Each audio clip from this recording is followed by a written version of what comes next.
Olá a todos, olá Barbalon, muito obrigado pelo seu comentário e eu vou dar agora a minha opinião sobre esse conflito do Oriente Médio.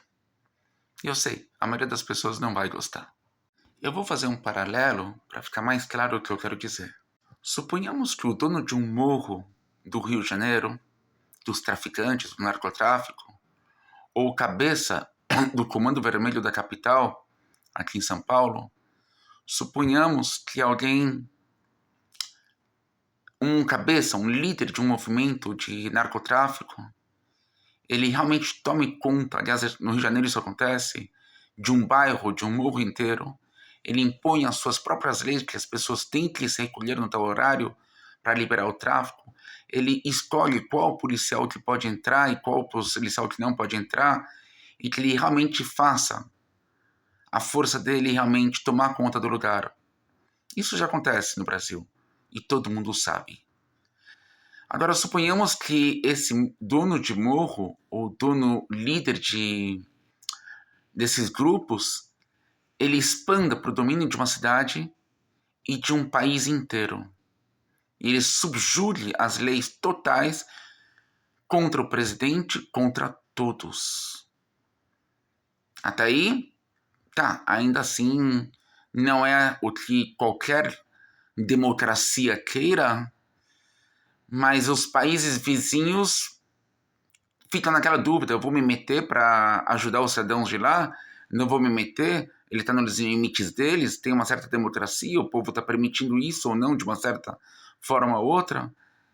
Enfim, não vão realmente se meter nesse assunto. Agora, vamos dizer que o dono do morro, que subjuga o presidente, que subjuga a sociedade, subjuga a população, subjuga todo mundo para as leis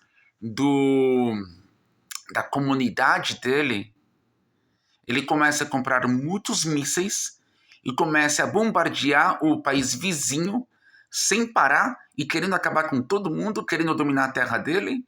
E depois ele chega um dia, como aconteceu no 7 de outubro de 2023, que ele entra com soldados, com exército, literalmente com uns dizem 3 mil, outros dizem 6 mil soldados, seja como for, milhares de soldados, que orgulhosamente sai metralhando todo mundo, cachorros, pessoas, crianças, entram nas casas, dão uma machadada na cabeça do pai da família, colocam uma criança recém-nascida, e eles fizeram isso, todo mundo sabe, no forno para assar, enquanto o pai está com o machado na cabeça sangrando, ele sente o cheiro do filho dele assando no forno e vê a esposa dele sendo estuprada. Sim, eles fizeram isso. E todo mundo sabe disso. Isso é o que ninguém recusa. Então, sim, nós já demos, inclusive... Agora, a gente sabe que Israel entrou em Gaza vacinando todas as crianças contra a poliomielite, porque estava tendo um surto dessa doença. E todos os gazanos, obviamente, agradecem a Israel. Assim como Israel dá água, dá tudo para eles e ajuda o país vizinho. Mas esse comando de narcotráfico, que é o que está dominando tudo e agora está e entrou em guerra contra Israel, contra a vontade dos cidadãos, tanto de Gaza como de Israel, entrou querendo impor a lei dele, do que eles fazem ali no país vizinho, num país soberano, com leis, com democracia, com exército, com o maior produtor de aplicativos e de medicinas, fármacos, para o mundo inteiro, o Coquetel AZT, nem preciso falar, todo mundo conhece o Netscape, todo mundo conhece o Waze, enfim, tudo que Israel é. Então, a ideia de 2 estados não deu certo. A ideia de manter empregos regulares para todos os gazanos, quando tem muitos desse grupo de narcotráfico que entra infiltrado e faz terrorismo, não deu certo. A ideia de 2 estados, já que então um estado só não deu certo, dando cidadania israelense para todos os gazanos, não deu certo. 2 estados não deu certo. Emprego para dar melhor condição de vida ao povo de Gaza não deu certo. Então, você disse, a guerra só fere inocentes. Não acho isso coisa apropriada. Eu sou a favor da liberdade. Nem todos são extremistas. Correto, a minoria extremista, mas a minoria extremista, terrorista, dominou o país inteiro dele e agora ataca também o país vizinho. O país vizinho tem no mínimo que se defender. Mas chegou numa tal proporção que o país vizinho vai ter que acabar então com esse grupo de narcotráfico terrorista e assumir a responsabilidade do tipo, olha, a gente tentou fazer tudo que pôde para ajudar vocês. E vocês têm que controlarem os seus criminosos.